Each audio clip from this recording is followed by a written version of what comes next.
Your brain is wired to resist change. Here's how to trick it. Have you ever set out to do something that you really wanted to do? Like lose weight, stop smoking, build a business, but then you kept failing over and over again. Or maybe you knew what you needed to do to improve your life, like talking to that person, asking for that raise, starting that business, but you just couldn't bring yourself to do it. Well, the good news is that there's a way to understand how our brains work. Some simple tricks that you can use to trick your brain into doing what you want it to do. You see, our brains are always trying to keep us safe. That's its job. And so, it will always try to keep us in our comfort zone. In fact, there's this one thing called the status quo bias, where our brains are wired to prefer things to stay the same rather than change. This is because our brains are always trying to minimize reward. And so, it will always push us towards the things that are familiar to us, even if they're not the best things for us in the long run. For example, let us say that you've been eating junk food for years, and you know that you need to start eating healthy if you want to lose weight and feel better about yourself. You end up buying the same junk food that you always buy because it's familiar to you and it makes you feel comfortable. Or maybe you've been thinking about starting a business for a while, but every time you get close to actually doing it, you back off because you're scared of the risk involved. And so you stay in your safe job, even though you know that it's not fulfilling to you. The problem is that our brains don't care about what we actually want. They only care about keeping us safe. And so, they will always try to keep us in our comfort zones. So, how do we trick our brains into doing what we want it to do? Well, the first step is to understand how our brains work. Our brains are constantly trying to keep us safe, and so they will always try to keep us in our comfort zone. But if we understand this, we can use it to our advantage. For example, let's say that you want to start exercising more. You could try to motivate yourself to do it, but that doesn't always work. Instead, you could try to trick your brain by setting up your environment in a way that makes it easier for you to exercise. For example, you could put on your workout clothes as soon as you get home from work. That way, when you're done working, all you have to do is put on your shoes and you're ready to go. Or you could set up your home gym in your living room so that you unavoid it. By changing your environment, you make it easier for you to do the things that you want to do. Another way to trick your brain is by using something called habit stacking. This is where you take an existing habit that you already have and stack the new behavior on top of it. For example, if you already have the habit of brushing your teeth in the morning, you could stack that with the behavior of flossing. That way, after you've already started the habit of brushing your teeth, all you have to do is floss for a few seconds. And because you've already started the habit of brushing your teeth, your brain is more likely to allow you to floss without resisting too much. You see, our brains love to do things that are automatic. They love to be able to predict what's going to happen next. And so, if we can set up our environments in a way that makes it easier for us to do the things that we want to do, we can trick our brains into doing them automatically. Now, let's talk about the second way to trick your brain. You see, our brains are also very emotional creatures. And so, if we can appeal to the right emotions, we can get our brains to do amazing things. For example, let's say that you want to stop smoking. You could try to scare yourself into doing it, but that doesn't always work. Instead, you could try to appeal to the emotion of hope by visualizing what your life will be like when you no longer a smoker. You could see yourself running around and playing with your kids without getting out of breath. You could see yourself being proud of yourself for being healthy and fit. By appealing to the emotion of hope, you make it easier for your brain to get on board with quitting smoking. Another way to appeal to emotions is by using stories. Stories are a powerful way to tap into our emotions. If you want to inspire people to do something, tell them a story about someone who has done it successfully.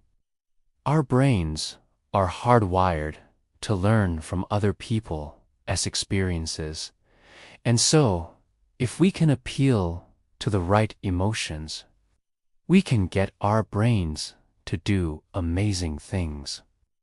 Now, let's talk about the third way to trick your brain. You see, our brains are also very biased. And so, if we can appeal to the right biases, we can get our brains to do what we want it to do.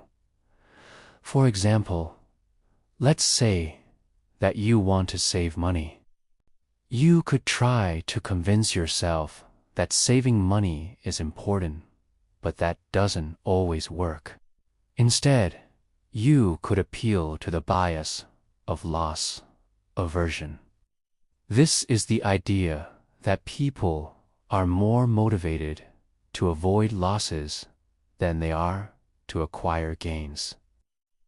So, instead of saying to yourself, "Hey, you could save a lot of money if you start saving now," you could say to yourself, "Hey, if you don't start saving now, you could end up losing a lot of money in the future." By appealing to the bias of loss aversion, you make it easier for your brain to get on board with saving money. Another bias that you can appeal to is the bias of availability. This is the idea that people are more likely to believe things that come to mind easily. So, if you want to convince yourself that something is true, you need to make it easy for that thought to come to mind. For example, if you want to convince yourself that you're not addicted to sugar, you could start by reminding yourself of all the times that you've gone a day without having any sugar. By doing this, you make it easier for your brain to believe that you're not addicted to sugar. So these are 3 ways to trick your brain into doing what you want it to do. Understand how our brains work. Our brains are always trying to keep us safe and in our comfort zone. But if we understand this, we can use it to our advantage. Appeal to the right emotions. Our brains are very emotional creatures, and so, if we can appeal to the right emotions, we can get our brains to do amazing things. Appeal to the right biases. Our brains are also very biased. We can get our brains to the right biases. We can get our brains to do by understanding how our brains work, and by using these 3 tricks, we can trick our brains into doing the things that we want it to do, even if they're not the things that our brains want to do in the moment. We can trick our brains into doing the things that will ultimately make us the happiest in the long run. Now, let me share with you a real-life example of someone who used these tricks to transform their life. When I was 23, I was miserable in my corporate job and felt like my life had no meaning. But I didn't know what to do about it. I tried everything that everyone told me to do. I meditated, I journaled, I ate healthy, I exercised, but nothing worked. Then I read a book about cognitive behavioral therapy, and I learned about all the biases and cognitive distortions that were keeping me stuck. I also learned about neuroplasticity and how my brain was creating these neural pathways that were keeping me stuck. Using what I learned in the book, I was able to trick my brain into doing the things that I wanted it to do. For example, I started to challenge all the negative thoughts that were going through my head. Whenever I had a thought like, "Oh, I'm not good enough," I would ask myself, is this thought helpful? Does it help me achieve my goals?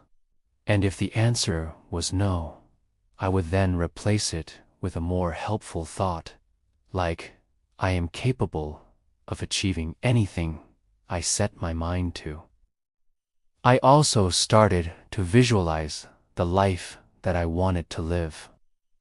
I would close my eyes and imagine myself doing the things that I wanted to do, like traveling, helping others, and being financially free.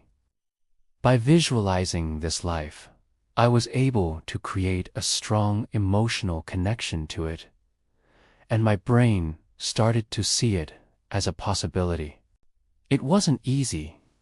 There were times when I wanted to give up, but I kept pushing through, because I knew that I was creating a new neural pathway in my brain, one that would lead me to the life that I wanted to live. Today, I'm so grateful that I did that, because today I'm living the life of my dreams. I get to travel all over the world, help millions of people, and make a good living doing what I love. All because I was willing to trick my brain into doing the things that I wanted it to do. I know that you can do it too.